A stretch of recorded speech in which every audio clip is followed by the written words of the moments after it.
Hi everybody, welcome to my channel. Listen, you guys, umjolo yi load shedding. Even when they tell you ukuthi load shedding is over 6, when 6 o'clock comes, it's so painful when everything goes off and you can't even connect to the Wi-Fi, you can't cook, you can't bath. It's very, very weird. You can never get used to it. Umjolo is load shedding. Zange ngayihleka when this guy was telling the story what he did when he got a good night too early. Umuntu makes a good night too early, you're like, this one doesn't want to be bothered. She's up to something. He says he drove 5 hours. Okay, drove for 5 hours at night, in the middle of the night, to go check on his girlfriend because she had sent him an early good night message. Here is a story right here, you guys. Thank you so much. Don't forget to like the video, share it with your friends, with your family, and even with strangers. I once drove 5 hours because she sent a good night message before 7 p.m. awuthi ngize ne-story time when ngizoza nendlebe bese ngishiya kanjalo ngigijimela ngizosala ningijaja mina ngijaja. So kunentokazi engangijola nayo ngaleso sikhathi ehlala ophongolo mina ngila eThekwini. Into eyenzakalayo ngibuyela ejimini ngibuye ngibe busy ney'nto zami ngiphekela izinja. Sokuthe before 7 asisend u-good night message. Ngithe lo good night message ongena ngalesi sikhathi kwenzakalani?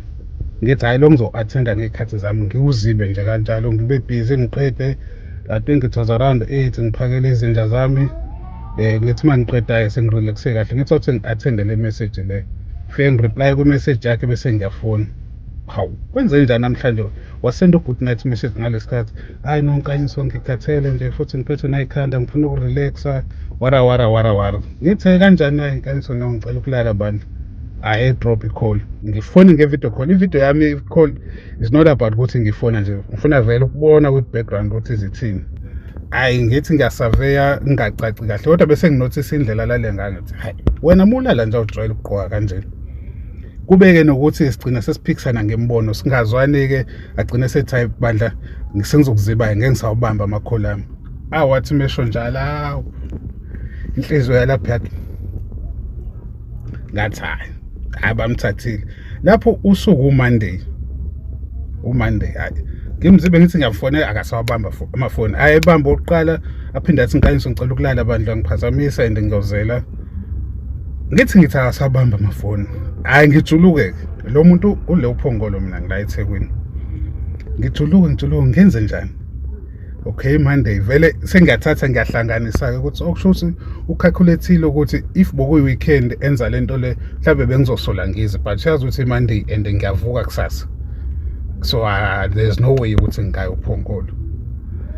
Ngithule ngithi hayi okay angirelax zithi past 8 ngingene eshaweni yabona athi amanzi eshawa mehlala ekhanda kwangathi ngingena empophomeni kugezwa izono zami ngibona yonke into ivuleka kwaba nje nezwe lithi hayi wena bayakushayela lo muntu wakho ula ngalesikhathi angathi ngiyaziba wathi hamba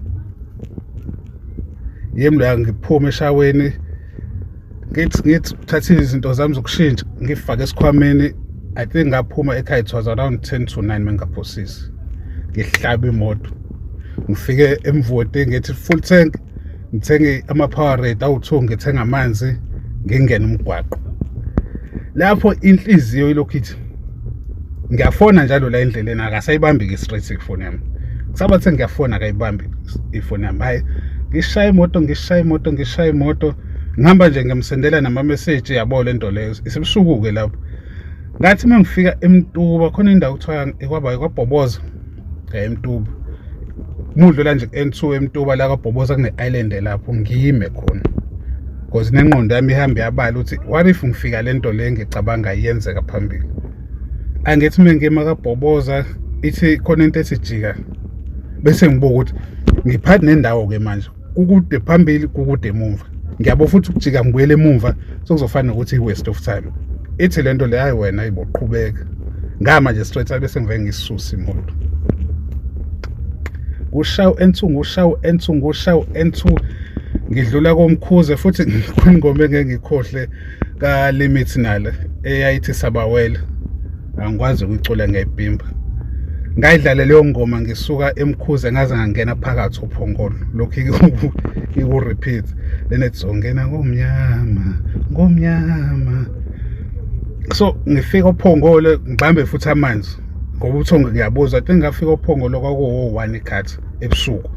Uzubuke njalo uthi umuntu ofela la ngazi khona bakithi kodwa nalo mgwaqo ngohamba unama truck isebusuku. Mengifika ophongolo ngisaqhubeka khona indawo ophongolo kuthiwa isentombane, abantu basophongolo bayayazi. Muso ophongolo uye entombane kukude and lapha uhamba igravel ende udlula koKhiphunywawe udlule ko ranch uhambe nje gravel end. Angidlule ephongolo ngishaya ngene le gravel yakhona ngize ngifike khona. Ngafika ikhathi kwaku 10 to 2 lapha eNtatha. Inkinga ke mengifika la sengijame esangweni la aqashe khona lo nkosazana lo kubikiwe beyo ngefence phezulu and lamagate la angabonakala yabo lamagate akujwayele ukubeya ngawo amazayizayina labantu abadayisa ama trucks lawo magate awuboni ngaphakathi. Kunezi nje ezinkulu khona nje Pittsburgh nje zizinja zakhona zayiluma lokho okunzima. Hayi ngithi mina ngenhliziyo phela sengifikile la esigamekweni. Izinja ngiyazazi ukuthi uyenglisha kanjani nginezinja. Ngingaphakathi azingiboni kodwa ngenza amasayini ukuthi mina ngiconnect nazo. Ngazi ukuthi mengizizwa ukuthi ayisakhonkothe kakhulu ngathi siyazwana ke nazo lezi ngabe ngikotela ngizojombela kuzona. Azingijwayele lezi nje kodwa sengeke ngafika a couple of times. Ngijombe indlahlala kuyona indle enkulu le yandlu le ama room angaphakathi, so kune main door okumele uqale ungene kuyo ukuze ube neaccess ukuthi ungene endlini yakhe. And indlu yakhe ingavele ngasegate iwind. Ngithi mengiyonokha la it possible ukuthi if uthi unomuntu uzomkhipha yomcashise epassagini ngingaboni lutho ngithi angihambe ngovusa ukhetheka. Fike nginokho ekhetheka igate njalo likhiwe nemoto engaphandle, nginokho ekhetheka ukhetheka avuke azovula imain door angikhiphe angingenise ngaphakathi ukhetheka before nje imoto ngize ngingenise yona. Ngena hayi ngishaye noqoqoqo kuthuleke isikhathi eside ngithi hawu ngakubona okunzima ke namhlanje. Mhlawumbe ngawunokha u5 to 10 minutes lapha akavuli. Ngithi hayi kungishubeleke namhlanje akazavule ngesikhathi eside. Ngathi mengifika Nkosami ivula ingane yabantu cha kwangesiyo lento le engangibona, kodwa khona yabo lento okuthanda umuntu ukuze kweqe futhi ekude kugcina kwenza sakho kube ngathi uyahlanya kanti no awuhlanya. So nawucabanga ngezinye izinto so ningijaje ke mina.